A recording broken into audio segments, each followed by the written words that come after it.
When someone points out a sickness in any society, so long as that sickness affects only the people without the voice and the elite, whoever the elite happen to be at the time, are insulated against that problem, will that society be grateful for the early warning? Not a bit of it. Will we listen? Da-de-da-de-da-de-da.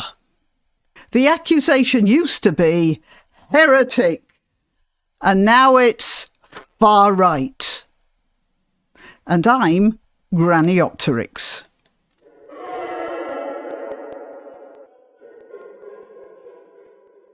I don't like being depressing, but I'm making this video in response to an email I got from a chap I shall call Patrick.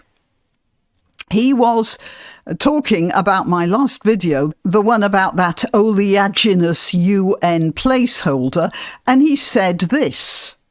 And I'm interrupting myself here to remind you to click like, to subscribe and to share. And if you're on YouTube, remember to click the notification bell. All the links to my other channels are in the description, including links to donation sites. I'm always grateful for donations, of course, but just clicking like is the best thing you can do for this video and my channel generally.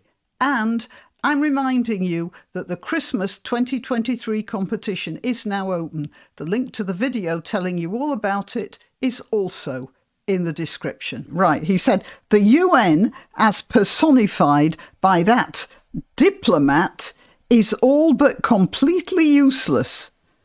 I happen to think that Patrick was being rather overkind there. However, now, he says, it cozies up to the WHO, so there's no hope.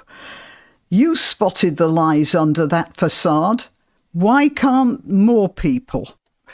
So, I'm sure you're all aware of the Hans Christian Andersen story about the Emperor's new clothes, aren't you?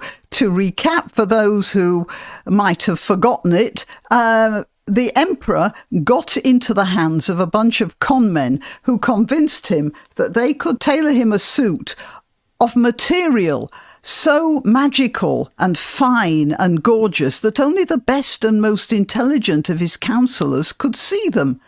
They then spent a lot of time, at huge expense to the Emperor, of course, tailoring him a suit of thin air. Neither the Emperor nor his counsellors, the elite of the time, wanted to admit that they couldn't see anything. They praised this suit of fictional clothing in the most effulgent of language. And then, when the Emperor turned up for a state occasion wearing this hypothetical outfit, everyone else in the town followed suit, if you'll forgive the pun. The bubble was pricked only when a child shouted, "The Emperor isn't wearing any clothes," at which point the adults started to murmur among themselves and admit the same thing. Now, as for the way the Emperor was scammed, I'd go along with Andersen on that one. I think he'd got it 100%. It was a very good observation, but I think he got the ending wrong. And this was my response to Patrick's question, which you may remember was, why don't other people see beyond the facade? And this is what I said.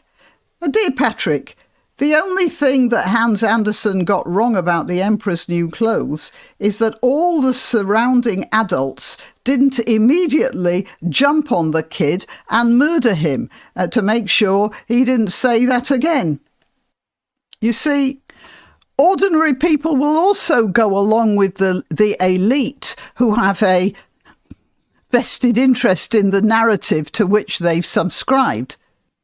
And Patrick responded, that's a very good point. So I think it might be worth giving Tommy Robinson a mention here.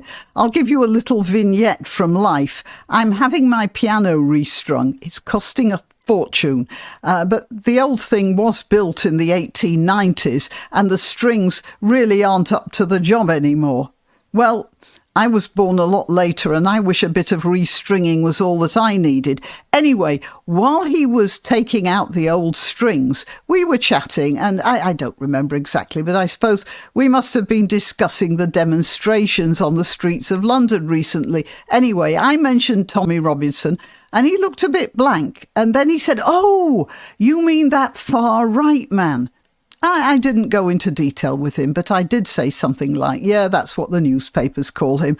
But you can't believe everything you read in the papers, can you?" The point is, that's the narrative the elite are pushing. And of course, when the elite are pushing it, the people who aren't going into the research are getting this story of the elite. And the more that people like Robinson call out the fantasies, the more people will want to shut him up. Patrick asks, why don't more people see through the facade? Well, the people who see through the lies are the people to whom it is of no profit to keep the lies up. And the ones who do have a profit in maintaining the lies will do anything to prop up those lies. And of course, their incomes and their places in society. You've heard of luxury beliefs, haven't you? Well, that's what these are. If I'm not a particularly powerful person, but I want to put myself into that category, then I will use luxury beliefs to convince people I'm there. So I'll say Tommy Robinson is far right because that puts me up with the elite. It's a human trait that's really very destructive, I'd say, because by propping up that story, I'm certainly not doing any good to the people who are at the mercy of, let's say, the people that Tommy Robinson has been shouting about. Okay, well, yeah, that's the story. And how do we remedy that? Well, we've just got to keep shouting out. They can't suppress us all. And I do think things are leaking through. You can see the turmoil in the Conservative Party right now, rocking the self-satisfied bunch who thought they could lead the country round by some sort of, bull on the end of a ring, a nose ring. Yeah.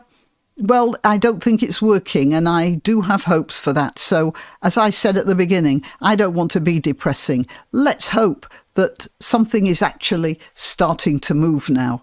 Okay, till next time.